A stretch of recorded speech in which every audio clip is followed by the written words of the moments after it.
Imagine que tu te trouves sur les remparts d'une cité millénaire, une métropole tentaculaire de pierres blanches baignée par le soleil brûlant de la Méditerranée. En contrebas, le port grouille d'activités. Des navires marchands déchargent de l'or d'Égypte, du cuivre de Chypre, de l'ivoire d'Afrique et de l'étain venu de contrées si lointaines qu'elles relèvent presque de la légende. Nous sommes en l'an 1177 avant notre ère. C'est l'âge du bronze récent. L'humanité vit son premier âge d'or mondialisé. Les pharaons, les grands rois hittites et les seigneurs de guerre mycéniens dirigent des empires colossaux, interconnectés par un réseau diplomatique et commercial si complexe qu'il ressemble à s'y méprendre à notre propre économie moderne. Tout semble éternel, invincible. Et pourtant, en l'espace d'une seule génération humaine, tout cela va s'effondrer. Les palais seront réduits en cendres, les routes commerciales seront abandonnées, les langues écrites seront oubliées et la population sera décimée.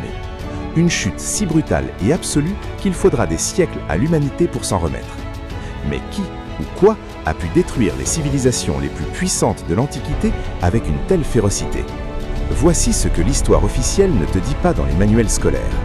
On te parle de la chute de Rome, on te parle des empires aztèques ou mayas, mais on oublie presque toujours cet effondrement-ci, le tout premier crash systémique de l'histoire humaine.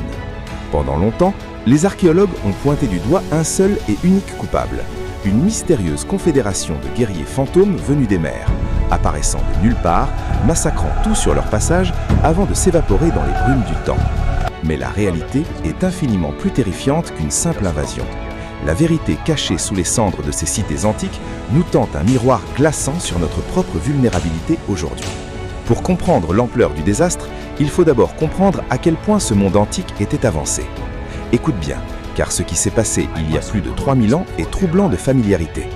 L'âge du bronze n'était pas une époque de tribus isolées se battant avec des cailloux. C'était un monde de superpuissance.